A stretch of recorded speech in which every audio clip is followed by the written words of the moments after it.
Alhamdulillah, wassalatu wassalamu ala rasulillah Sayyidina wa maulana Muhammad ibni Abdillah wa ala alihi wa sahbihi wa man tabi'ahu wa mawala. Ashhadu an la ilaha illallah wahdahu la sharika lah wa ashhadu anna sayyidana Muhammadan abduhu wa rasuluhu la nabiyya ba'dah. Allahumma salli ala sayyidina Muhammadin an-nabiyil ummi wa ala alihi wa sahbihi wa barik wa sallim. Qala Allah ta'ala fil Qur'anil 'azim wa huwa asdaqul qailin. A'udzu billahi minasy syaithanir rajim. Ya ayyuhalladzina amanu taqullaha haqqa tuqatih wa la tamutunna illa wa antum muslimun. Wa qala ta'ala fi ayatin ukhra, يا أيها الذين آمنوا اتقوا الله وقولوا قولا سديدا يصلح لكم أعمالكم ويغفر لكم ذنوبكم ومن يطع الله ورسوله فقد فاز فوزا عظيما. عباد الله، أوصيكم ونفسي بتقوى الله وطاعته فقد فاز المتقون. Hadirin jamaah Jumat yang dimuliakan Allah Subhanahu wa taala. Seekor semut melihat setetes madu jatuh ke dahan kayu yang lapuk. Dia mencium aromanya dari jauh. Kemudian dia mulai mendekat. Dia tahu ini harum semerbak. Lalu kemudian dia mulai mencicipi manisnya. Kurang puas, akhirnya lebih mendekat. Akhirnya madu yang kental menarik kakinya satu persatu. Lama-lama kepalanya, akhirnya seluruh badannya masuk ke dalam madu. Mati dalam keinginan hawa nafsu yang tak terbatas. Berawal dari keinginan mencicipi, berakhir dengan kematian yang fatal. Semut-semut yang lain pun datang melakukan perbuatan yang sama, mencicipi, terjerumus, tenggelam, dan mati. Akhirnya puluhan semut mati dalam setetes madu. Kalau mati dalam setetes racun biasa, tapi mati dalam setetes madu merupakan tragedi yang luar biasa. Manusia diharapkan tidak seperti itu, maka dikatakan afala ta'qilun, mengapa kamu tidak berakal? Afala tatafakkarun, mengapa kamu tidak berpikir? Afala tatadzakkarun, mengapa kamu tidak ingat? Fadzakir, ingatkan orang lain. Inna fa'ati dzikra, karena mengingatkan itu bermanfaat. Faksusil qasasa, ceritakan tentang kisah-kisah mereka yang mati dalam setetes madu. La'allahum yatafakkarun, mudah-mudahan mendengar kisah itu terbuka cakrawala berpikir mereka, sehingga tidak terjerumus dalam lubang yang sama. Hanya keledai bodoh dan dungu yang terperosok dalam lubang yang sama dua kali.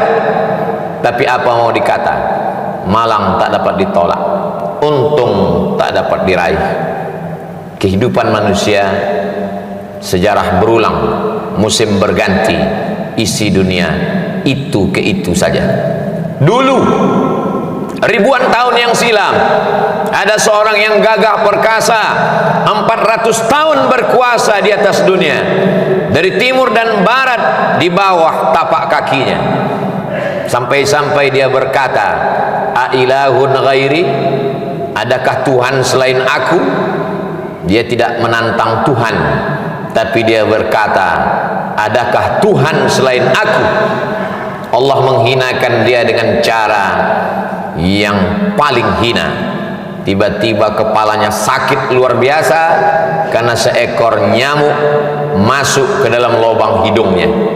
Dia pukulkan kepalanya ke dinding, ke tiang, sakitnya semakin parah.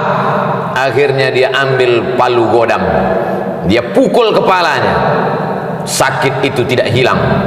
nyawanya lah yang melayang. Akhirnya dia mati. Namrus namanya, Nebukadnezar kata mereka. Dia tertulis sebagai sejarah manusia yang mati dalam setetes madu kekuasaan. Hari berganti, musim berubah, perbuatan yang sama diikuti lagi dari belahan dunia. Afrika Utara, Mesir, negeri itu bernama, lagi-lagi menantang. Mana Tuhan? Yudzabbihuna abna'ahum, anak laki-laki dia sembelih. Wa yastahyuna nisa'ahum, anak perempuan dia biarkan hidup. Apa yang terjadi? Akhirnya dia pun mati juga dalam setetes madu kekuasaan. Fir'aun dia berkata, hari berganti, musim berubah, manusia tak mengambil pelajaran. Itu juga yang terjadi. Sesungguhnya memang layak dia disebut sebagai manusia. Diambil dari kata nasya, lupa, tak ingat dari mana dia datang. Dia diciptakan mimmaniyyin yumna, dari air yang hina.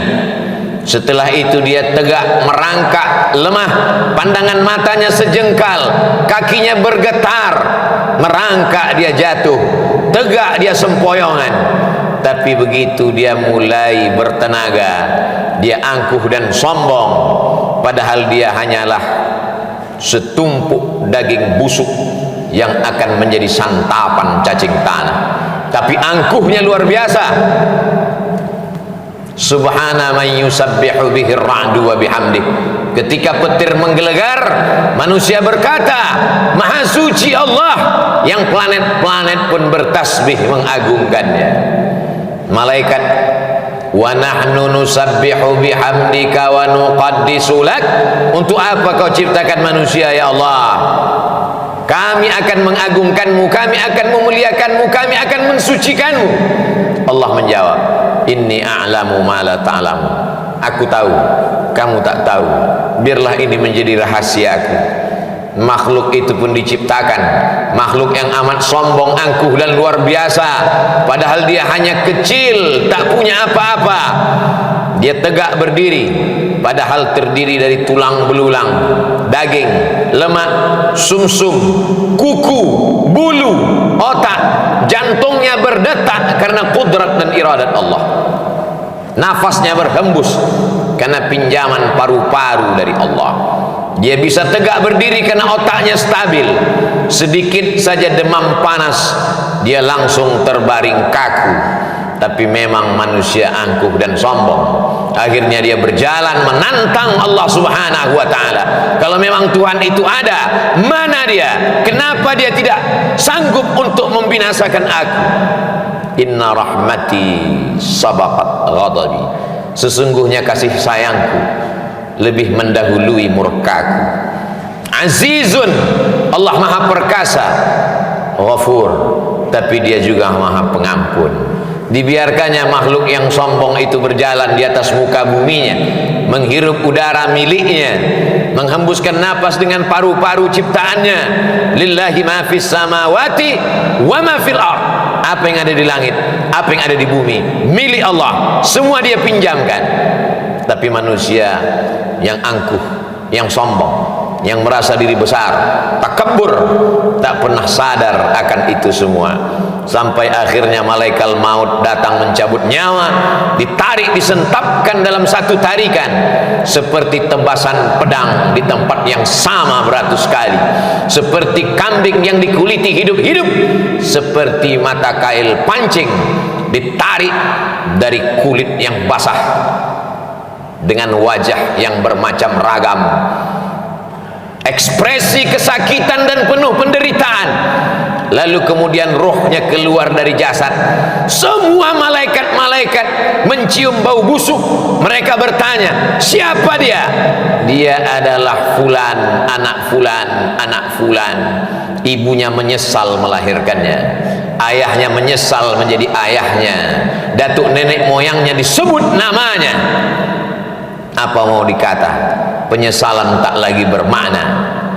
La tufattahu lahum abwabus sama, pintu-pintu langit tak dibukakan menerima rohnya, sampai Allah berkata, tuliskan dia menjadi penghuni sijjin, tempat orang-orang yang durhaka kepada Allah subhanahu wa ta'ala. Hidupnya singkat, baina sittina wa sab'in, antara 60 tahun 70 tahun, tapi penderitaannya luar biasa. Di alam barzakh 100 tahun, 1000 tahun, sampai malaikat meniupkan sangkakala. Lalu kemudian hari kiamat, barulah kemudian dia bangkit lepas dari azab kubur. An-naru yu'raduna 'alaiha ghuduwwan wa 'ashiyya. Azab neraka ditampakkan di depan biji matanya pagi, petang, siang dan malam. Itulah mengapa orang beriman diminta sebelum salam berkata, Allahumma inni a'udzubika min azabi jahannam wa min azabil qabr. Jauhkan aku dari azab neraka jahanam, jauhkan aku dari azab kubur. Penderitaan demi penderitaan terus datang silih berganti. Orang yang tak tahu berkata, kita antarkan dia ke tempat peristirahatan, padahal azab kubur, azab yang pertama, disusul dengan azab mahsyar, disusul dengan titian siratal mustaqim, puncaknya adalah neraka jahanam. Ketika dia dimasukkan, lalu kemudian malaikat bertanya kepada mereka, alam ya'tikum rusulun, apakah belum datang rasul? Sudah datang rasul, sudah datang wali-wali Allah, sudah datang pewaris para nabi, tapi kami tak pernah mau mendengar. Lau kunna nasma'u, andai kami mau mendengar, au naqilu, andai kami mau berpikir sedetik saja, pasti kami akan selamat. Fasuhqan li ashabis sa'ir. Apa mau dikata, tulisan sudah ditetapkan. Ketika mereka melihat neraka jahanam menyala, pekikan teriakan azab terdengar di ujung telinga, mereka pun berkata, Rabbana, ya Allah, absarna, biji mata kami sudah melihat azab, wa sami'na, telinga kami sudah mendengar azab, farji'na, kembalikan lagi kami ke dunia, na'mal salihah, kami ingin beramal saleh, inna muqinun, kami yakin seyakin-yakinnya. Tapi penyesalan, air mata darah menetes dari kelopak mata, tak dapat merubah keadaan. Itulah mengapa Allah subhanahu wa ta'ala masih mengingatkan laki-laki yang baligh berakal dalam keadaan sehat walafiat, telinganya wajib mendengar wasiat takwa dari khatib, usikum wa nafsi bitaqwallah, dengarkanlah, takutlah kepada Allah subhanahu wa ta'ala. Andai kaki pernah melangkah ke masjid, andai tangan pernah mengusap kepala anak yatim, andai akal pikiran pernah berpikir bagaimana menolong rumah Allah, bagaimana menolong agama Allah, bagaimana menolong yatim, fakir, miskin, du'afa, hamba Allah yang teraniaya, andai mata pernah menetes di tengah malam, ainani, dua biji mata, la yamassuhuman nar, yang tidak terkena jilatan api neraka, ainun bakat min khasyatillah, andai pernah terbangun di tengah malam lalu berkata, Rabbana zalamna anfusana wa illam taghfir lana wa tarhamna lanakunanna minal khasirin, andai lidah pernah berkata subhanallah wa bihamdihi subhanallahil azim, andai lidah pernah berkata Allahumma salli ala sayyidina Muhammad wa ala ali sayyidina Muhammad, andai lidah pernah berkata afdaluz zikri fa'lam annahu la ilaha illallah, andai lidah pernah dipakai untuk mendengarkan tausiah, khutbah, nasihat, wa tawasaw bil haq, wa tawasaw bil haq, andai tenggorokan pernah dipakai untuk menyuarakan amar ma'ruf nahi mungkar, andai jabatan yang dititipkan di ujung jari telunjuk pernah dipakai untuk menolong agama Allah, tentulah hari itu dia akan menolong. Andai pernah dipakai untuk mewakafkan kitab Allah, Iqra'ul Quran, bacalah Al-Quran, fa innahu ya'ti yaumal qiyamah, dia akan datang pada hari kiamat, syafi'an li ashabi, memberikan syafaat pertolongan kepada orang-orang yang pernah membacanya, mewakafkannya, memberikan jabatannya, hartanya, kuasanya, suaranya, ilmunya untuk mencerahkan hamba Allah di atas muka bumi Allah, menolong agama Allah. Tapi tak satu pun dari anggota tubuh itu dapat menolong. Maka dikatakan dalam doa Nabi, mat'na bi asma'ina wa absarina wa quwwatina, jadikan pendengaran kami, pandangan mata kami, tenaga yang kau titipkan pada tubuh kami menjadi nikmat. Jangan jadikan dia sebagai azab ya Allah. Sakit bukan azab, karena sakit boleh jadi menghapuskan segala silap salah dan dosa. Susah bukan azab, boleh jadi kesusahan membuat orang taubat, kembali ke pangkal jalan, mengenal Allah subhanahu wa ta'ala. Azab adalah ketika badan sehat tapi tidak ingat untuk beribadah. Azab adalah ketika harta banyak tapi tak pernah terpikir untuk menolong agama Allah. Azab adalah ketika kekuasaan ada di ujung tangan tapi tak pernah dipakai untuk menegakkan agama Allah. Itulah azab di atas azab, karena dia akan ditanya di soal latus'alunna yauma idzin 'anil na'im faman ya'mal mithqala dzarratin khairan yarah. Sebesar ujung tombak, sebesar ujung mata pisau, sebesar ujung rambut, sebesar tapak kaki semut yang hitam di atas batu yang legam di tengah malam akan dituntut di hadapan Allah subhanahu wa ta'ala. Siapa yang membela saat itu?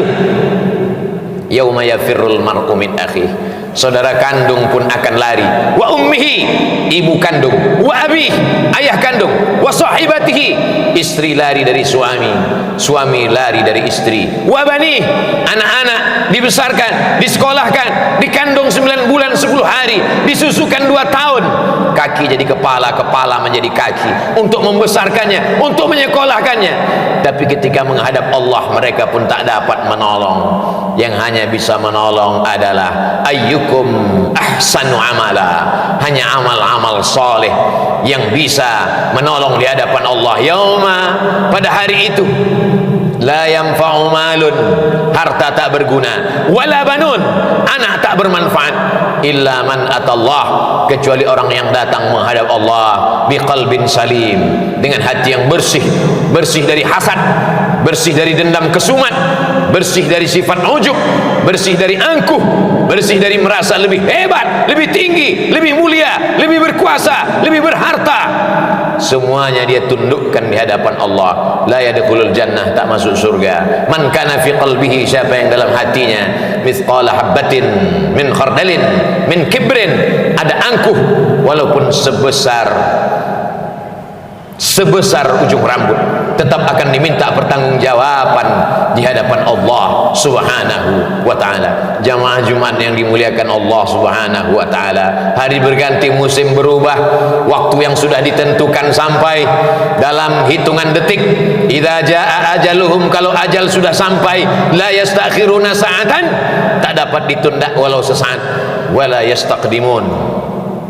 Mata yang terang benderang mulai melihat ruh keluar, terbuka kelopak biji mata, ternganga mulut, ruh pun dicabut. Akhirnya semua hanya sekedar menjadi mimpi dan kenangan semata. Mimpi menjadi orang kaya, mimpi menjadi penguasa, mimpi menjadi orang yang disanjung dan dimuliakan. Pada akhirnya tetap juga akan menghadap Allah subhanahu wa ta'ala. Semua akan mengiring, semua akan bersedih, semua akan menangis. Yatsba'ul mayyita salasun, yang mengiringi ke liang lahat ada 3. Maluhu, hartanya, kendaraan yang dia beli dengan tetes peluh keringat dan air mata. Harta benda ikut mengiring sampai ke tempat parkir taman pemakaman umum. Sahabat, kerabat, handai tolan, anak menantu, kawan sejawat ikut mengiring, menangis mereka sejenak. Setelah itu mereka pun akan pulang ke rumah. Yang ingat, kalau pernah anak disekolahkan ke pondok pesantren menghafal Quran, di tengah malam dia terjaga, dia sholat tahajud, dipandangnya gambar wajah ayahnya di tepi dinding, gambar mulai lusuh. Di saat itu dia pun mengangkat tangan dan berkata, Rabbil firli wali walidayya warhamhuma kama rabbayani shaghira. Menetes air mata di ujung kelopak jatuh ke bibirnya.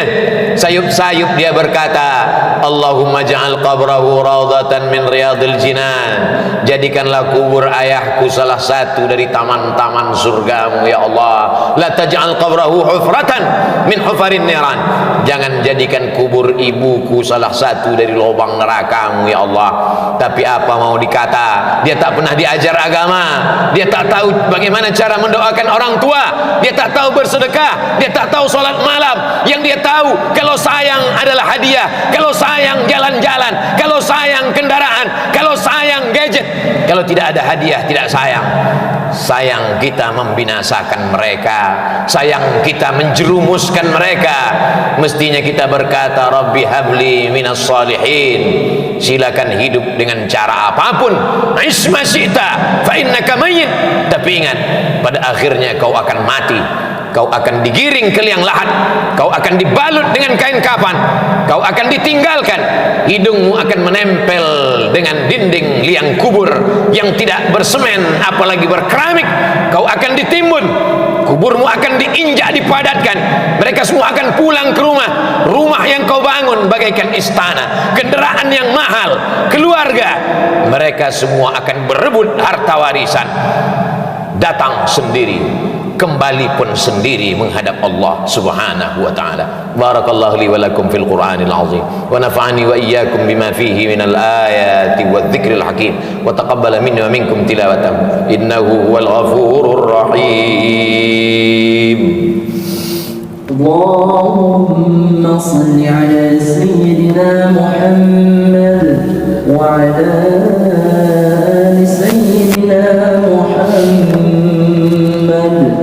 Alhamdulillah alladzi bi ni'matihi tatimmu shalihat. Wassalatu wassalamu ala sayyidis sadat wa ala alihi wa ashabihi ahli al-fadail wal karamat.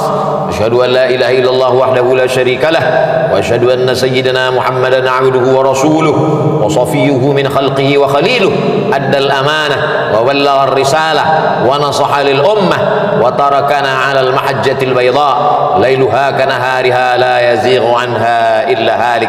Allahumma salli ala sayyidina Muhammadin an-nabiyil ummi wa ala alihi wa sahbihi wa barik wa sallim. Qala Allah tabaraka wa ta'ala fi kitabihil aziz.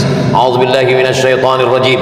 Bismillahir rahmanir rahim. Wal 'ashr innal insana lafi khusr illa alladhina amanu wa 'amilus shalihat wa tawasaw bil haqqi wa tawasaw bis sabr.